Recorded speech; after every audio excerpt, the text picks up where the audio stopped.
That's what I do too.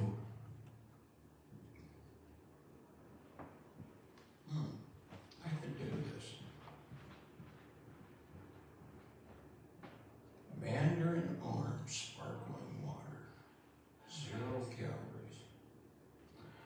Good evening and welcome to, boy, I'm telling you, they got me on these on my inhalers for my asthma, and they just wreak havoc with my vocal cords.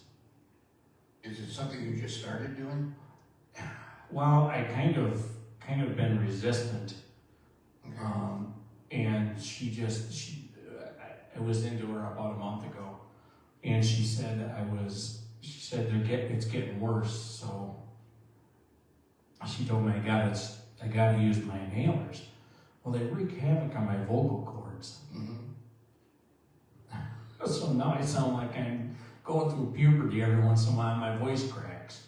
Well, it's about time. I'm waiting. I'm waiting for it to go lower. They finally dropped. Yeah, it is. Alrighty. So anyway, we are going to study the book of Titus. Anybody from Wadhams, I hope didn't hear that comment. There isn't anybody from there on.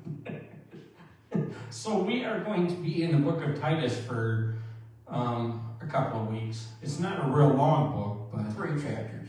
yeah, this one's a little bit longer than Philemon. Yeah, Paul got a little carried away in this one. Yeah. But so we're going to. This is another letter, another one of Paul's letters that falls into what some theologians classify as the pastoral letters. Mm-hmm. You know, because they're not to churches, they are to individuals. Right. Hence 1 Timothy, 2 Timothy. Exactly. And the thing is, it is believed that when Paul wrote this letter to Titus, that he was in his ministry. He was getting older. Right. And his ministry was winding down. And I'm kind of wondering if maybe that isn't the reason that some of these books are shorter, because he was struggling with getting old, like all of us do. Right. And it's also believed that it was a period of time when he was that he wasn't in prison. They believe it was a time between the time when the Romans had imprisoned him and he was freed, and the second time the Romans imprisoned him. So theologians believe that this was a period of time when he wrote this, that he wasn't being bound or held, and he had more freedom to write letters. And so, but a little bit of background on it. And Titus was one of his followers that accompanied Paul. Different places that Paul went. And thing that was kind of interesting about him, he was a Jew, but he was uncircumcised. Right. That's what I had read.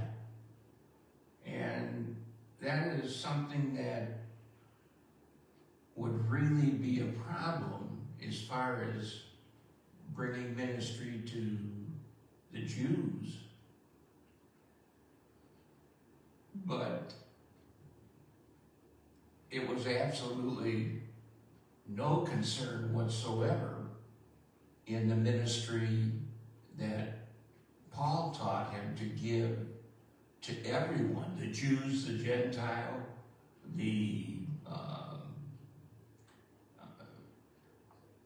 anyone who was willing to listen.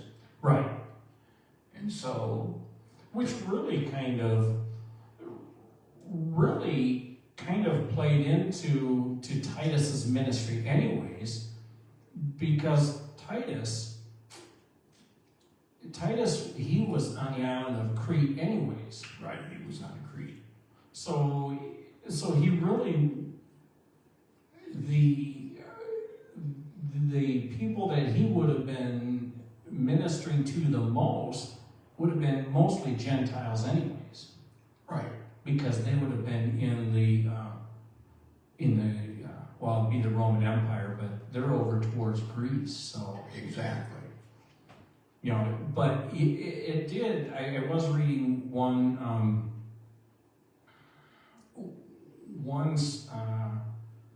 just for a blank. I had a butt moment. I was reading one that pointed out that some theologians wonder if this wasn't a litmus test, if Paul wasn't using Titus as a litmus test for uncircumcised Jews. Exactly. Because there weren't that many of them, like you pointed out. Right. But it just so happens Titus is one of them. Exactly. Which would still be a problem in the Jewish church. Today. Right. Right. Yeah, still be a problem. Mm-hmm.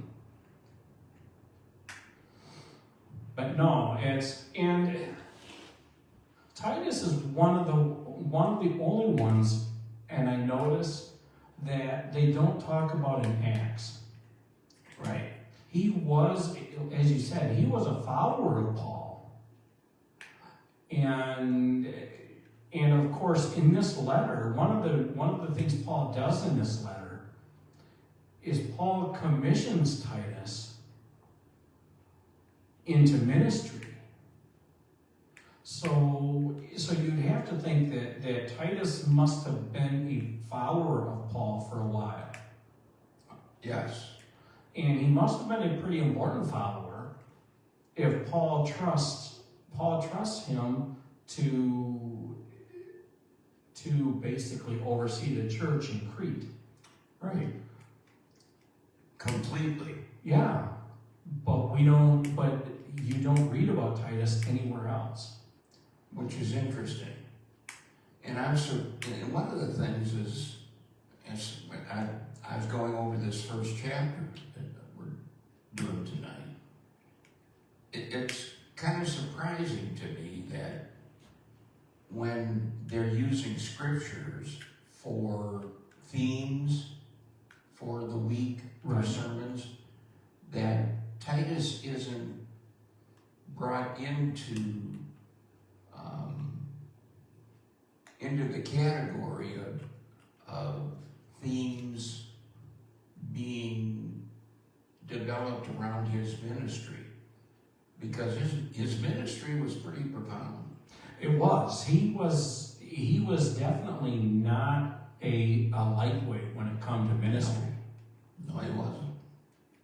And that's why I just find it real ironic that you don't read about him in the book of Acts, which basically is Paul's ministry from his conversion to his death. Right. And nowhere in there is Titus's name even brought up. Right. So it makes you kind of wonder at what point did he enter the picture as a follower of Paul? And Paul looked upon him because of the fact that he was a non-circumcised Jew, as we've already talked about, but so unusual was that Paul could see in him and you mentioned this earlier, he used him as kind of like a litmus test, because that was such a unique thing among male males within the Jewish society.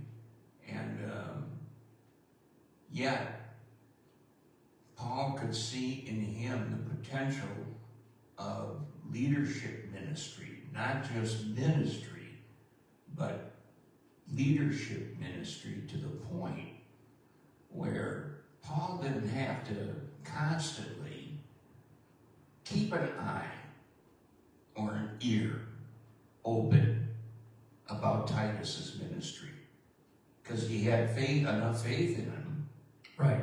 that he knew that he would carry out his pastoral ministry along with converting disciples to Christ. You know, and even the fact that, because, you know, we've talked about the fact that Paul, prior to his conversion, when he was Saul, was actually a Pharisee. Mm-hmm. And so Paul was a learned, or no, he wasn't a Pharisee, he was I thought he was a Sanhedrin. he was a Sanhedrin, that's right, not a Pharisee, he's I a think- Sanhedrin. You know, I think you're right. I think you're right, though. But regardless, Paul was a learned Jew. Oh, He wasn't just a common Jew. no, he was all in. Right. So for Paul to tap the shoulder of an uncircumcised male Jew Right. would have been outside of anything that he would have previously, prior to his conversion, Oh, outside of anything he would have even thought about. heavens no. So imagine how uncomfortable the struggle that Paul would have had to go through internally. Yeah. Because you know that you have to imagine that part of him, you know, even though he's all in on Jesus, and he's all in on the gospel and in building the Christian church and all of this, but part of him, you have to think that part of him still struggles with what he had learned Mm-hmm. all of those years. Most of his life, Right. he had been taught. Right. But even in that struggle, he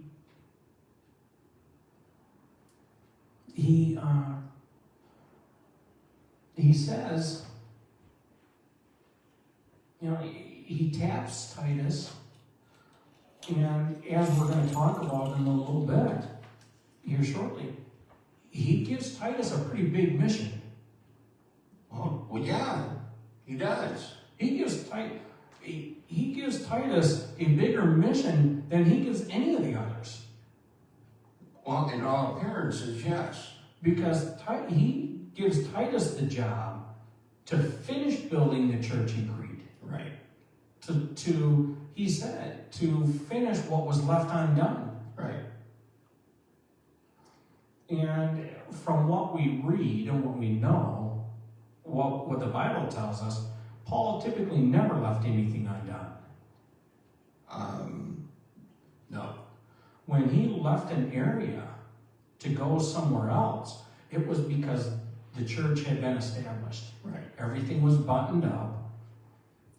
There were elders that were appointed, and the church was ready to be on its own. Right. So, for him to have that kind of faith in Titus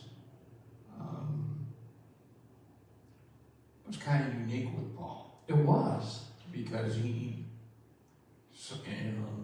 in other chapters in the New Testament and letters that he has written, he is writing to chastise the churches in different areas because they were beginning to backslide and so forth. And that wasn't anything that he ever had to do with Titus, I should say. Yeah, no. And But anyways, so chapter 1 starts out, all of Paul's letters, like we said last week, all of Paul's letters start out with praising God and giving glory to God and all that. And not that that's not important, but I mean, there's, so that's how it starts out. He's giving a greeting. Yeah. Yeah. And it usually gives glory to God and this and that. And again, not that that's not important, but for our purpose, we're going to skip over that, and we'll get right down to, starts at verse 5, in my book it is. Anyways. It says, I left you behind in Crete for this reason, so that you should put in order what remained to be done, and should appoint elders in every town, as I directed you. Someone who is blameless, married only once, whose children are believers, not accused of debauchery, and not rebellious. So, he tells them, he gives the qualifications that Titus needs to be looking for in the individuals that he is going to make ministers, elders of the people, and what qualifications that they should have. Which, as I was reading this, I was thinking to myself, I'm not so sure I would have been one of those chosen elders. Well, I didn't have to, and I was reading it, and I thought to myself, ooh, Yeah, we'd have a mighty thin priesthood. absolutely. Because if we were to be honest with ourselves, I think every one of us could point to something in that list of qualifications that we don't meet. And the one word that really stands out to me is blameless. Blameless. See, for me, it's rebellious. Okay. But I don't know too many people who could honestly say with a straight face that they're blameless. Right. Oh, no. And that jumped out at me. See, yeah, and for me, the word that jumped out at me was rebellious. Because most of us, at one point in our lives, we have been rebellious. Oh, definitely. And we do it along the way, too. Right. Not necessarily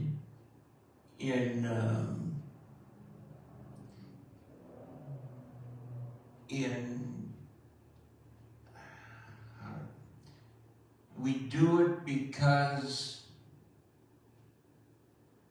things that, for example, in our church today, decisions that are made in the direction the church is going to go. And it doesn't necessarily, at least initially, set real well with us. Right. It's kind of hard to keep in the rebellious nature that you might have conjured up in your mind about your disagreement with what seems or what has come down the pipe. Absolutely. And it's hard at that point not to be rebellious. And rebellion doesn't necessarily mean you point the finger and say you're wrong and turn around and let the church see your backside, so all they see is cheeks and heels as you're going out the door. Right. Rebellious can be just, well, I'm not sure about this, but it doesn't set real well with me, here's one that that you and I talked about on numerous occasions. You know what? I don't like what they're doing. I'm not going to put my envelope in the offering. Exactly. We've talked about that one. You know, they're not getting a dime of my money because I don't like that path, and I'm not going to give them any of my money. Right. They're not doing it my way. I'm not going to give. You haven't turned your back on the church. No. Totally. Right. They still come in. They still worship. But you have turned your back on the church. Right. But in our own mind, we can justify it. Oh, yeah. Right. So, rebellion is it's a loaded word. And it's a very, like you said, we do it, we don't even realize we're doing it. Mm-hmm. Or with righteous indignation. Right. So, yeah. Yeah, It's so a loaded word. it is. And so these are the people, so Titus has got to pick some elders out of people that meet these qualifications. And then he's got to pick bishops. Yeah. For a bishop, as God's steward, must be blameless. He Right. must not be arrogant or quick-tempered or addicted to wine or violent or greedy for gain, but he must be hospitable, a lover of goodness, prudent, upright, devout, and self-controlled. He must have firm grasp of the word that is trustworthy in accordance with the teaching, so that he may be able both to preach with sound doctrine and to refute those who contradict it. Right. I mean, you're talking about, to me, you're talking about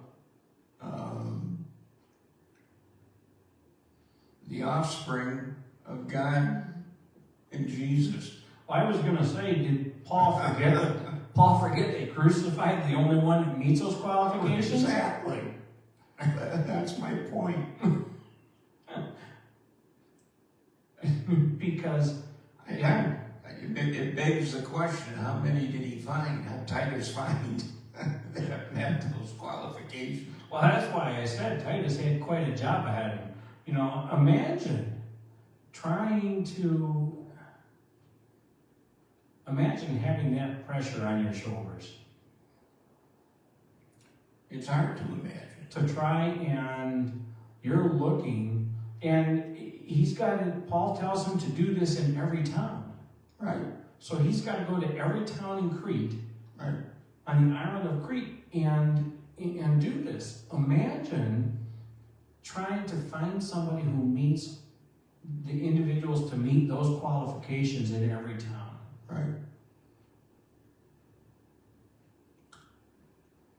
That was quite a task. And yeah, and this isn't a job you don't necessarily want to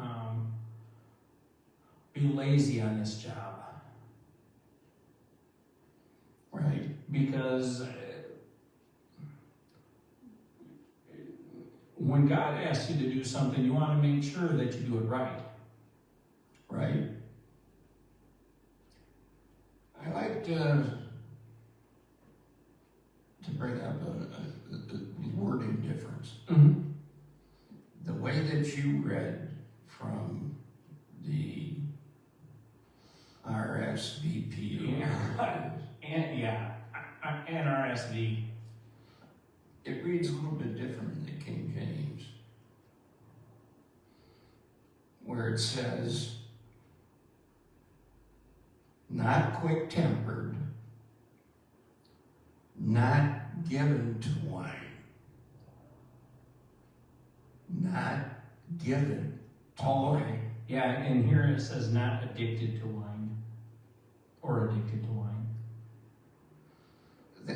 That's not a subtle difference. No, because an individual I'll word it this way. An individual can enjoy a glass of wine and not be addicted to wine. Right. Exactly. Nor violent, not greedy for money. And all this, and this one says not or greedy for gain. Right. But greedy for money is, again, it's a little bit more strict. Right. In the wording in the King James than it is in that version. So, yeah, and I know you can't take the words of the Bible as literally meaning what we often want it to mean. right. And that's probably why in that more modern version, they softened up those words. Right.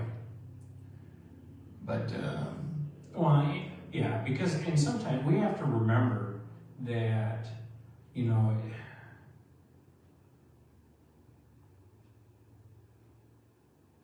these letters were wrote in, right, you know, Paul was probably writing in probably Hebrew. yeah, well, the translation differences. So, Definitely. yeah, so, you know, when you translate stuff over, sometimes you can't translate word for word. Or meaning for meaning. Yeah, so you know, so the translators, they have to try and keep the context of the sentence of what it's saying. Right. But regardless, either way, they're pretty tough standards. Very tough, very high standards. And if you've got, back then, men who can meet these requirements, you have got the elders that Paul envisioned needed to lead the church. Right. You know, and he addresses that in the next paragraph. And I don't know how yours reads, but mine reads, there are also many rebellious people, idle talkers and deceivers, especially those of the circumcision. They must be silenced, since they are upsetting whole families by teaching for sordid gain what it is not right to teach. It was one of them, their very own prophet, who said, Cretans are always liars, vicious brutes, lazy gluttons. Right. So Paul admits, he says, he says there are all kinds of rebellious people. There's idle talkers, there's deceivers.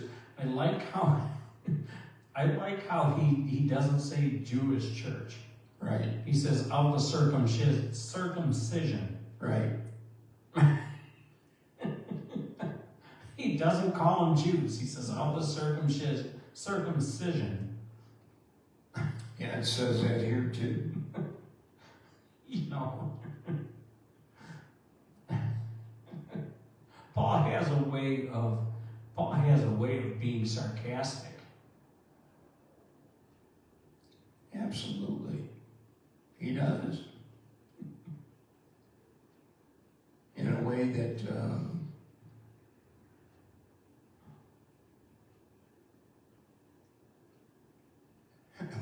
actually, it's in a way that really doesn't need translation, but he isn't coming right out and calling a spade a spade. No. He's Right. He's calling a spade a card that is shaped like a whatever it is, and Right. going all the way around it, but you know darn well what he means. You know, but he tells Titus, he said, these people, they've got to be shut up. Because they're upsetting everybody, and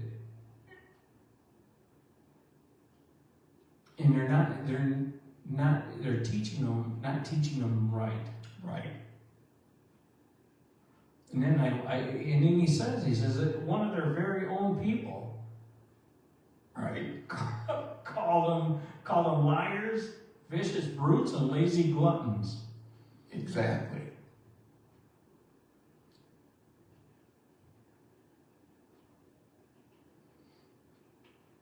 And people that are teaching for the sake of dishonest gain. Right. Is what it says here. Yeah, and that one's a little bit easier to understand than this one, when in that sense.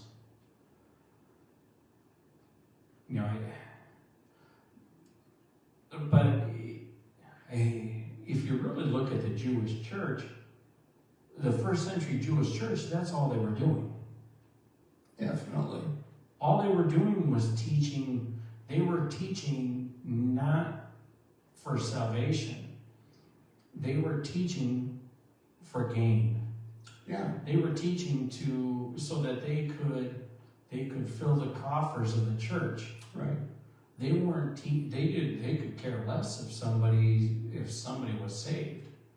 Oh, definitely. But as long as the coffers of the church were filled, that's all they cared about. That's right. You know, and I'm sure that that's what's going on here. Right. And he goes on to say here, therefore rebuke them sharply, that they may be sound in the faith,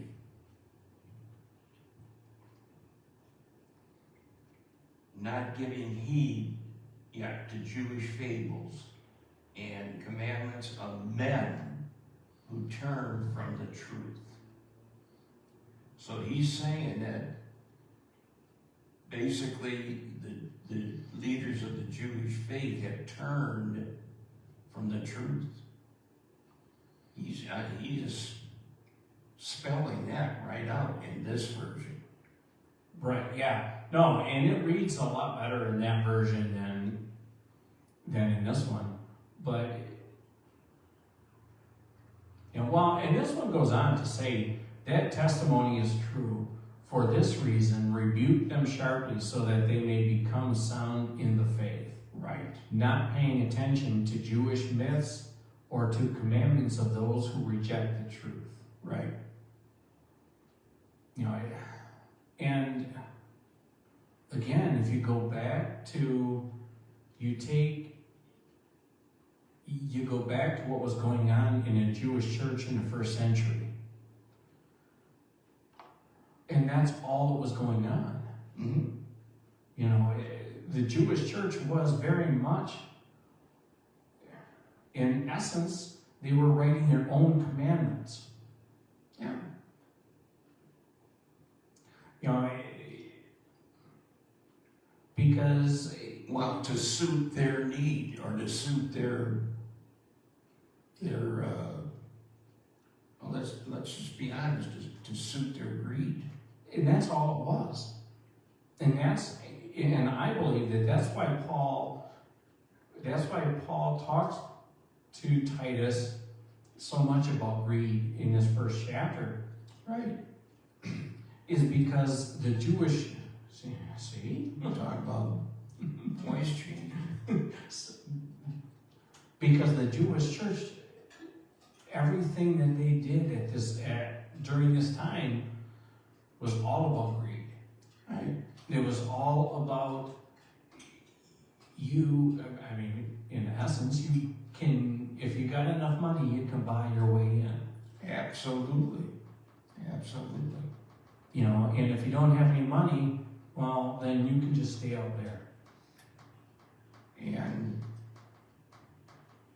the Jewish church was famous for preaching to the people to keep the traditions of the Jewish church in regards to, you know, what we would call baptism. Right. They would do the circumcision, and they would bring the parents would bring the child. If it was a male child, I think it was 7 days or something after the birth, and if it was a female, it was like 2 months after the birth.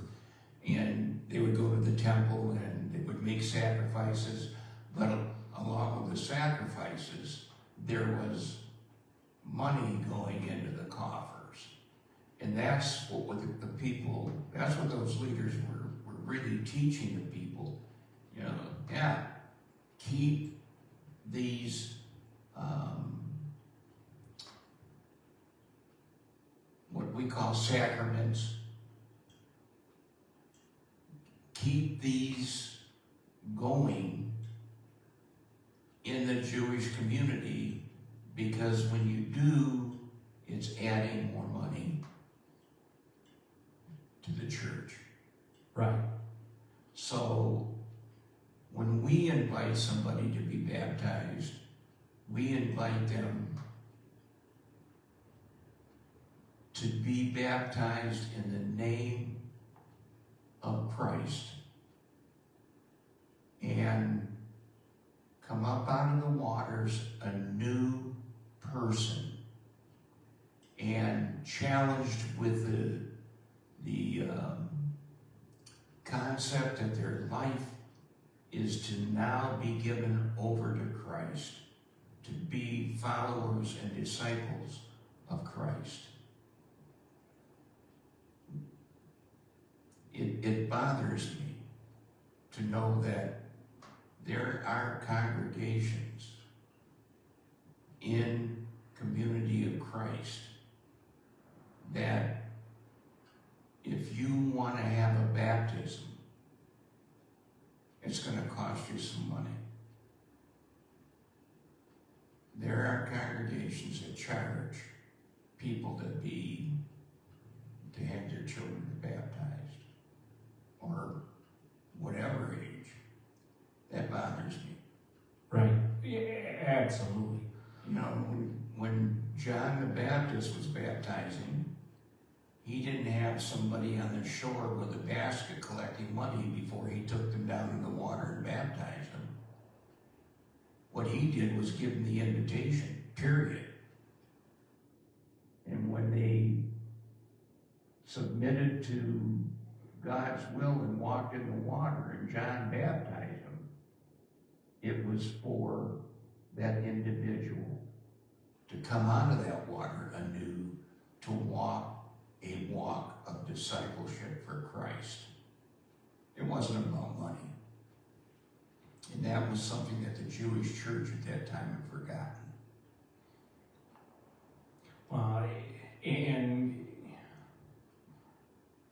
And they had really kind of forgotten it, because it all came down to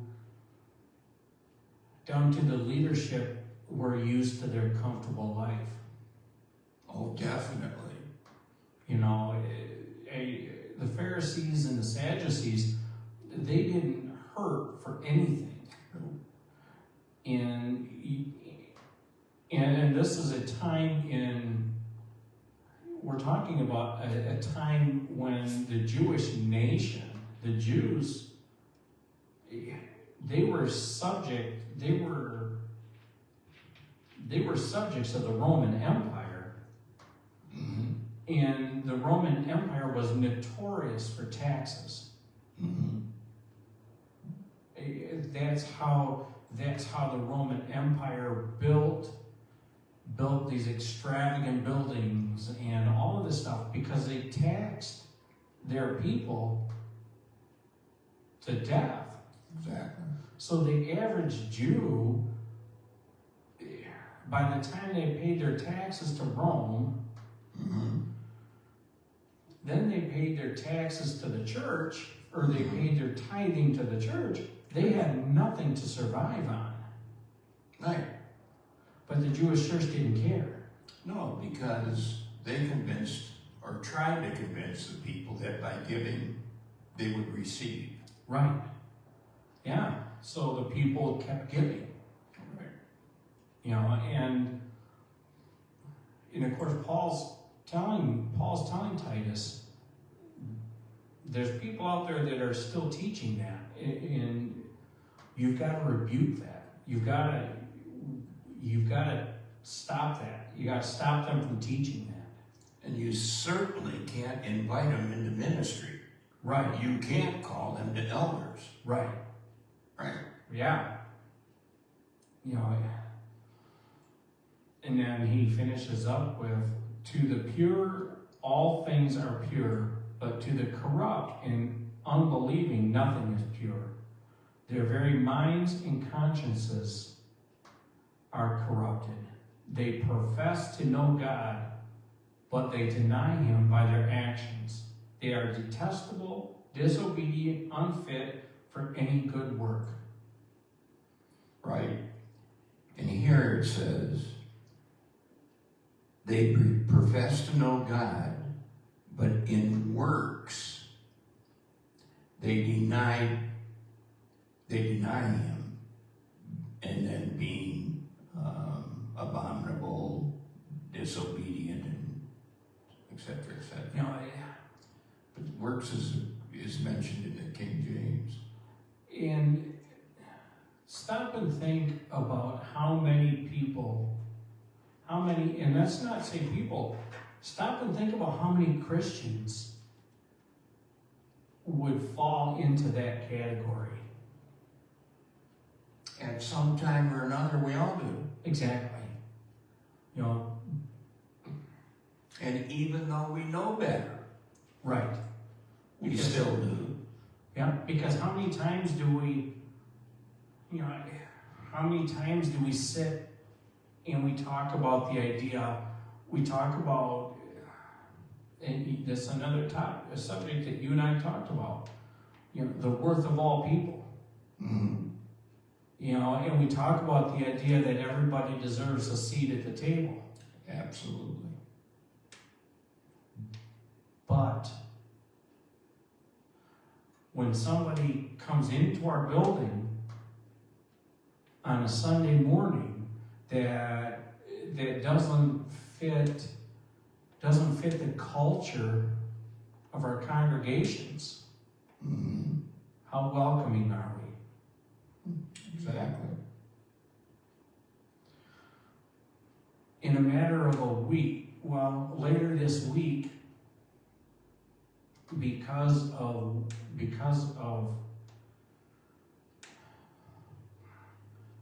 the powers that be, later this week in Michigan, 1.4 million people are going to lose access to their benefits.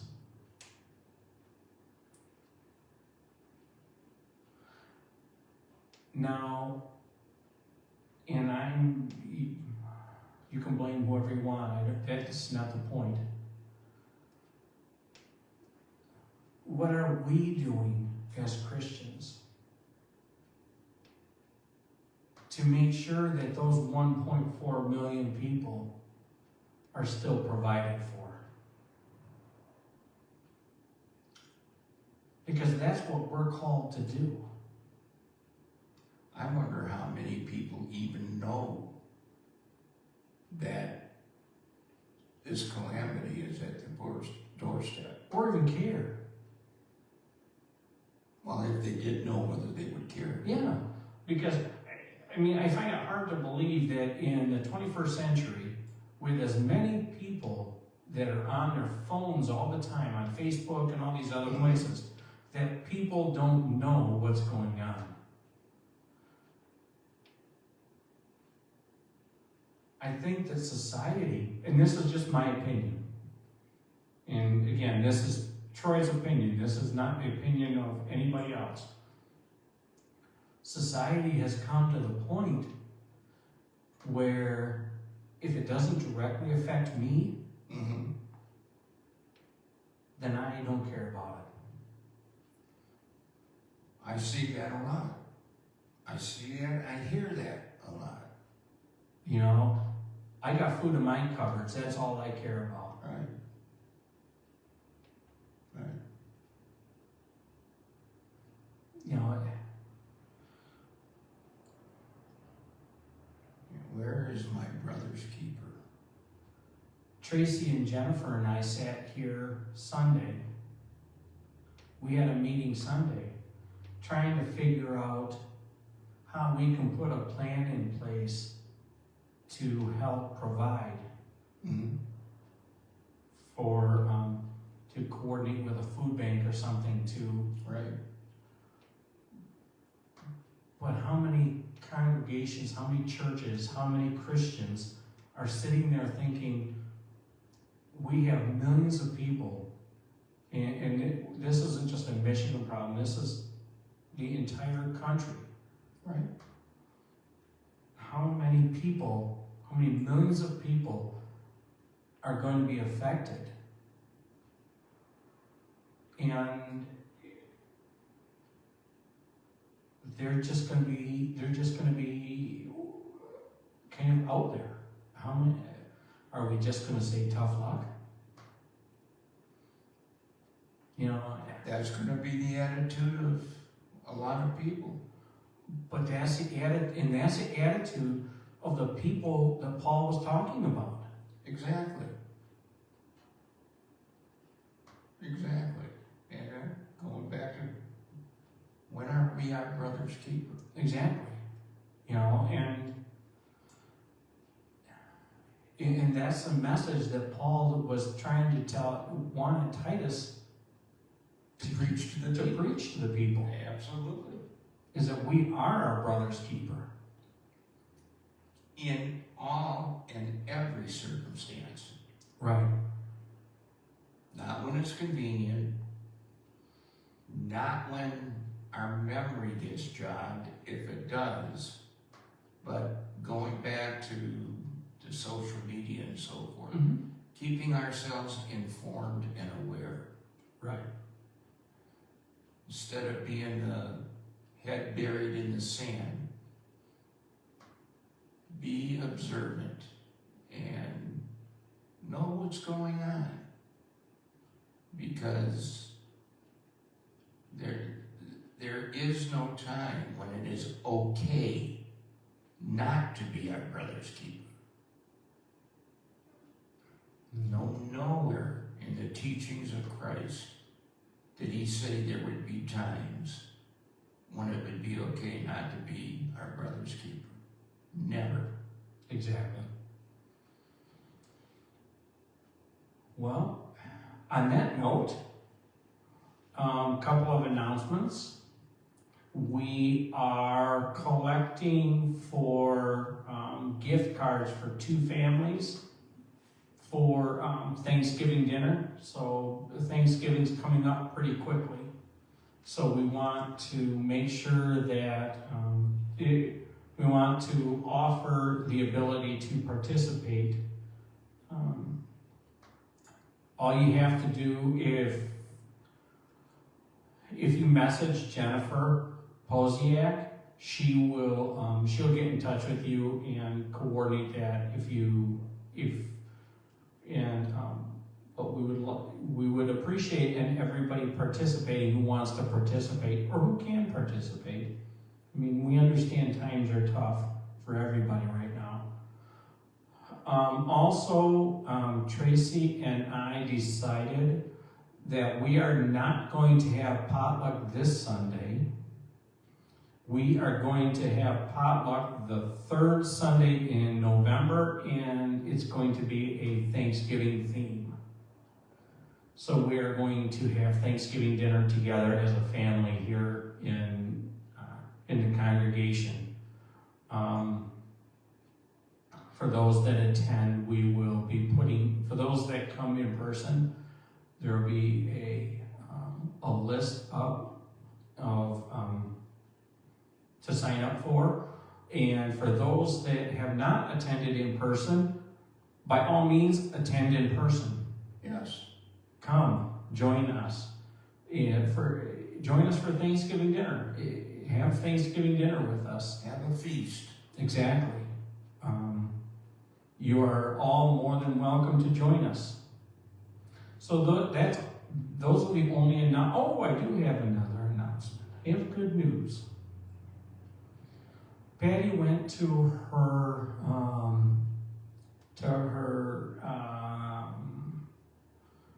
hematologist today, and her numbers are going down, have dropped drastically. So she's currently on her second round of chemo currently. And at this point, they're going to do 2 more rounds. So she'll have a total of 4 rounds of chemo, and then they're going to recheck. But at this point in time, the treatments are working. Awesome.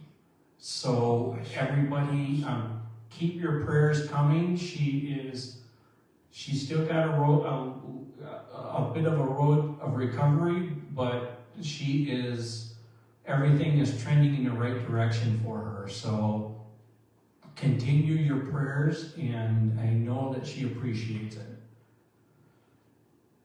Amen. So That's awesome. I don't have anything else. We will, you are all welcome to join us this Sunday for communion. Cool.